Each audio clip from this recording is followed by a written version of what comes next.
नमस्कार। आज की कैटलिस्ट क्लासेस के इस सेशन में आप सभी का स्वागत है। कल के वीडियो में हमने ये देखा था कि पृथ्वी पर मानव का होमो सेपियन का अभ्युदय किस तरह हुआ, किस तरह से सिविलाइजेशन की तरफ हम बढ़े और कितने सालों में, कितने मिलियंस ईयर्स में ये स्थिति पर जो है वो होमो सेपियंस पहुँचे जिस आज सभ्यता में जिस पे हम बात कर रहे हैं। कल इसका एक ओवरव्यू था, आज हम इसको थोड़ा सा डिटेल में समझेंगे। हो सकता है आज के सेशन में ये चैप्टर कंप्लीट नहीं होगा, कल इसका कंटिन्यू करेंगे और कोशिश करेंगे कि कल तक इसको हम वाइंड अप करें। इस चैप्टर का महत्व इस सेंस में है कि जो भी इतिहास के विद्यार्थी हैं, चाहे यदि उनका इतिहास का ऑप्शनल सब्जेक्ट है तभी भी, और यदि ऑप्शनल नहीं है और आप जनरल स्टडीज़ में भी तैयारी कर रहे हैं इतिहास की, तब भी आपके लिए कंसेप्चुअल क्लियरिटी रहती है जिसका आपको फ़ायदा मिलेगा। और आपको जो भी सिविलाइजेशन, जो एम्पायर्स जो भी आएंगे, चाहे वो इंग्लिश पीरियड हो, मेडाइवल पीरियड हो या फिर वो एंशिएंट पीरियड हो, उस सब को समझने में एक फंडामेंटल क्लियरिटी आपको सभी को रहेगी। मैं साथ ही सभी जो व्यूअर्स हैं उन सबको भी अनुरोध करना चाहूँगा कि आप में से कुछ लोगों ने चैनल के वीडियोस को सब्सक्राइब किया है, काफ़ी लोगों ने इसको देखा है, आपने कुछ अपने व्यूज़ भी शेयर भी किए हैं, जिसमें एक बात ये भी थी कि उस वीडियो की जो क्वालिटी थी वो 2 दिन पहले कुछ अच्छी नहीं थी। इसमें हम लगातार, हमारी टेक्निकल टीम इस पे काम कर रही है और हम प्रयास करेंगे कि अगले 1-2 दिनों में आपको और बेहतर तरीके से वीडियोस को जो स्क्रीन को देखने में और उसमें किसी तरह की कोई समस्या नहीं रहे।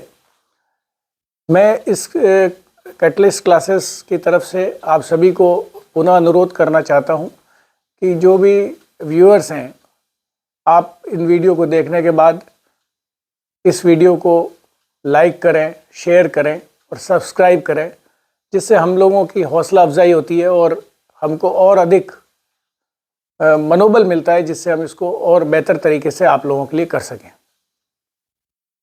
देखिए, ये जो व्यूज़, जो वीडियोज़ हैं, जो डिटेल्स जो हम आपको बताने जा रहे हैं या बता रहे हैं, ये आपको पढ़ाई में, आपकी स्टडी में आपकी मदद करेगा। लेकिन पढ़ाई या काम, जो मेहनत है, वो आपको खुद को करनी है। कुछ भी चीज़ तभी होती है जब आप उसको करते हैं। तो आज का चैप्टर हम शुरू करते हैं। जैसा हमने कल देखा था, पृथ्वी जो है वो 4.5 बिलियन वर्ष पूर्व अस्तित्व में आई। पहले होमो सेपियन का जो स्टेप्स हमको मिलते हैं या जिसका एविडेंस मिलता है, वो लगभग 3 लाख साल पहले के समय में मिलता है। उस समय एक स्टोरी टेलिंग का समय शुरू हुआ। स्टोरी टेलिंग का मायने ये है, जैसा मैंने आपको कल भी बताया था, कि इस समय से पहले जो होमो सेपियन थे या मनुष्य था, वो दूसरे एप्स, चिंपैंजीज की तरह 20 से 50 के ग्रुप में, छोटे छोटे ग्रुप में रहते थे। अब इन्होंने बड़े ग्रुप अपने बनाने शुरू किए थे। वो उस टाइम का इससे कनेक्शन है, इसकी डिटेल अभी आगे अपन बात करेंगे। 11,000 साल पहले एग्रीकल्चर रिवॉल्यूशन हुआ, यानी कि फार्मिंग शुरू हुई। लगभग 5,000 साल पहले दुनिया में पहला किंगडम या पहला एम्पायर, जिसको हम कहना चाहिए, या पहला शासन कहना चाहिए, वो उसके हमको एविडेंस मिलते हैं। 500 साल पहले साइंटिफिक रिवॉल्यूशन हुआ, जो 15वीं 16वीं शताब्दी की बात है, जब ज़्यादातर हम देखेंगे तो यूरोप में ये चीज़ें हुई है। और ये भी एक प्रश्न सोचने का है कि ये साइंटिफिक रिवॉल्यूशंस जो हुए वो यूरोप में क्यों हुए, दुनिया के दूसरे हिस्से में क्यों नहीं हुए।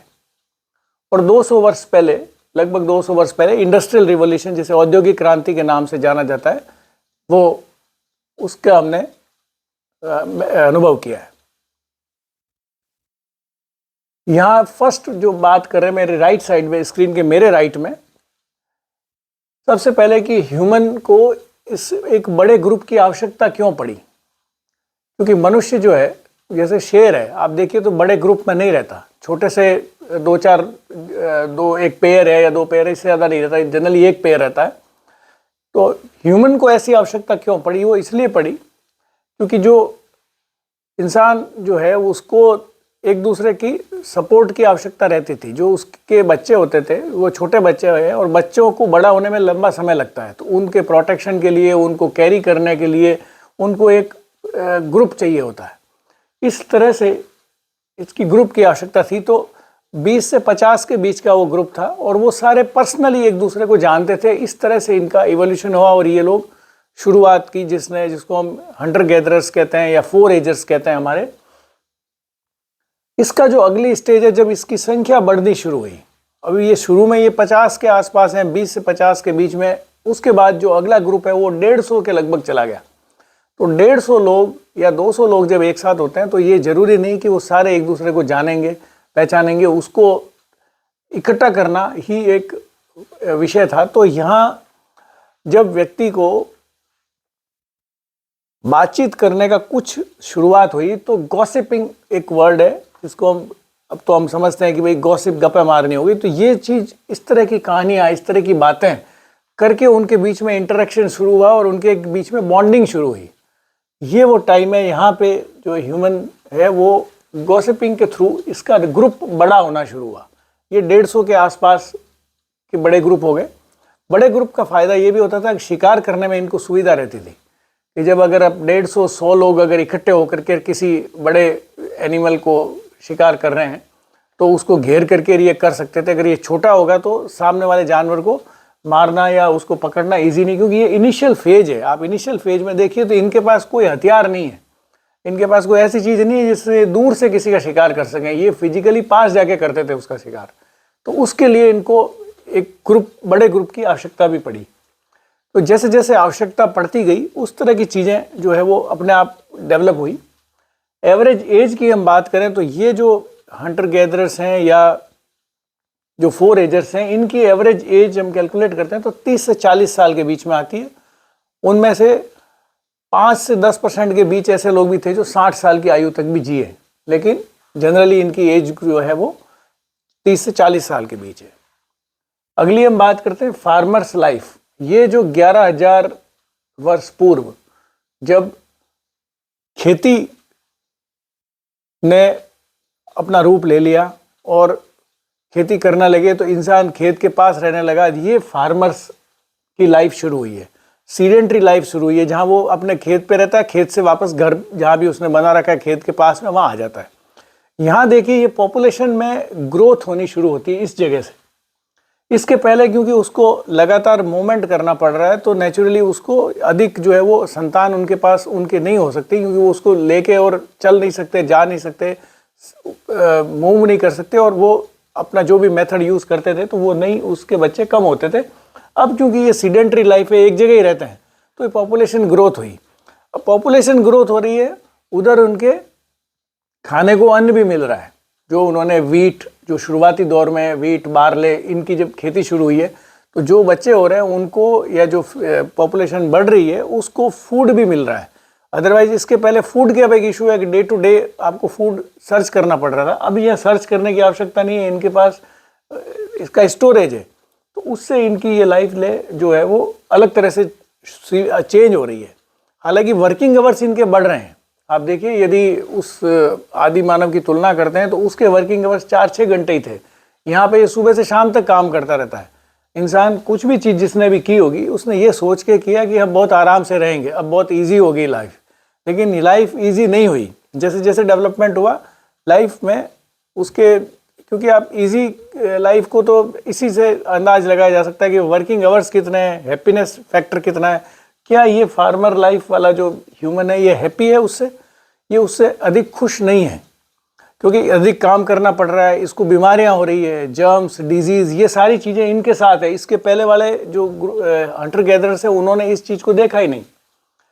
अब क्योंकि ये जब हंटिंग कर रहे हैं और खेती कर रहे हैं तो साथ साथ इन्होंने पशुओं को जो थे उनको पालना भी शुरू किया है। डोमेस्टिकेशन ऑफ, अब प्लांट्स भी आएगा, डोमेस्टिकेशन ऑफ एनिमल्स भी आएगा।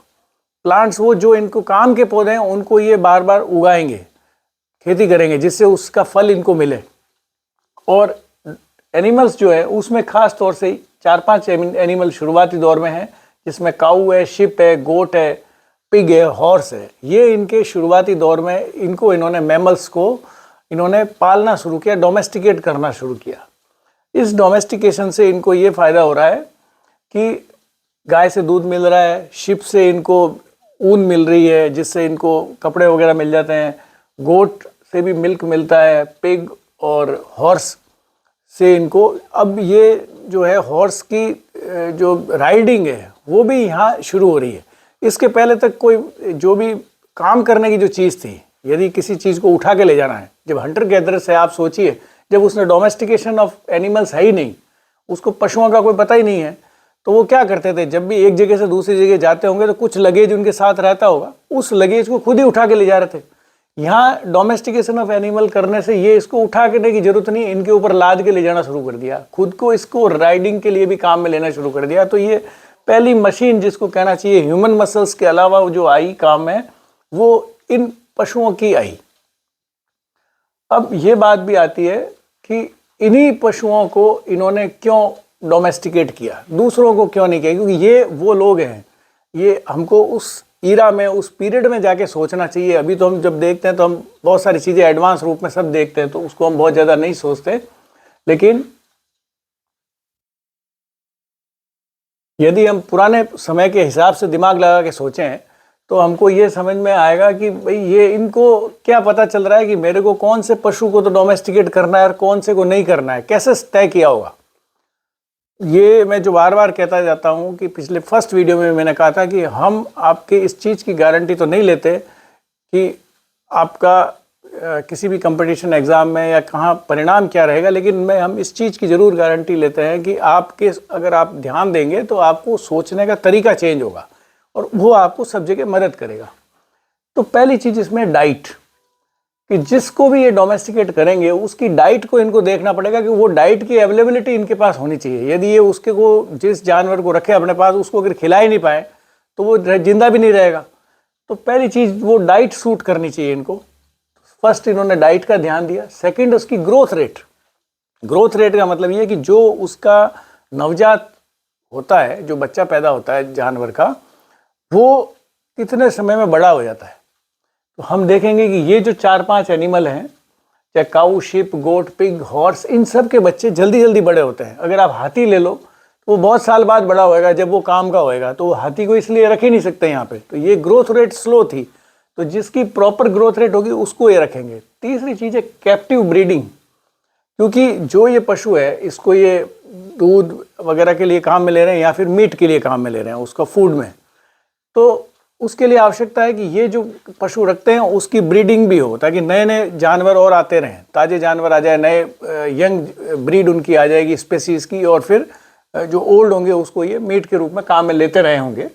तो वो ब्रीडिंग, यदि कोई ऐसा पशु है जो कैप्टिव ब्रीडिंग करता ही नहीं है, जिसको अगर आप पकड़ के रखोगे तो वो ब्रीडिंग नहीं करे, तो ऐसा पशु इनके काम का नहीं था। तो इसलिए ये इन पाँचों में क्वालिटी थी कि ये कर सकते थे, इसलिए इनको इन्होंने कैप्टिव ब्रीडिंग में का होने के कारण इन पशुओं को इन्होंने अपने साथ रखा है।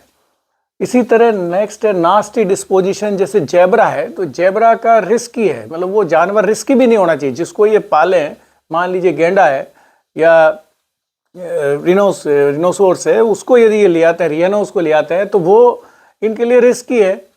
तो रिस्की जानवर को ये कभी भी जो है डोमेस्टिकेट नहीं कर पाएंगे। तो जेब्रा डोमेस्टिकेटेड एनिमल में आया ही नहीं। फिर नेक्स्ट है डियर। ये पैनिक, डियर जिसको हिरण कहते हैं हम, तो ये पैनिक हो जाता है, वो रुकता नहीं। आप देखिए हिरण को थोड़ा सा देखते हैं जब भी बहुत तेजी से भागता है। तो ऐसा जो जानवर होगा वो ना तो कैप्टिव ब्रीडिंग करेगा, ना आपके यूज़ करेगा। यद्यपि वो यूज़फुल है, यदि उसको काम में लिया होता या लेने की स्थिति में होते तो वो ज़्यादा बेहतर होता, लेकिन ये नहीं ले पाए। तो ये शायद रीज़न रहे होंगे जिस कारण से इन्होंने इस तरह की कंडीशंस थी जो डोमेस्टिकेशन ऑफ एनिमल के काम में आई है। तो आज की वीडियो में हमने इसकी बेसिक्स पे बात की है कि ये जो हिस्ट्री की हमारी जो शुरुआती दौर है उसका बेसिक कैसे शुरुआत हुई होगी। तो हम हिस्ट्री के इतिहास को इस तरह से पढ़ेंगे और उसके बाद आगे वाली स्टेजेस पे हम जाएंगे। तो कल के वीडियो में हम इसका जो पार्ट 2 होगा उसको हम और कवर करेंगे। आज के इस वीडियो में आप सभी को मैं कैटलिस्ट क्लासेस की ओर से धन्यवाद देता हूं, और मैं आप सभी से पुनः अपील करता हूं कि आप हमारे इस वीडियो को लाइक करें सब्सक्राइब करें और अधिक से अधिक शेयर करें। Thank you very much.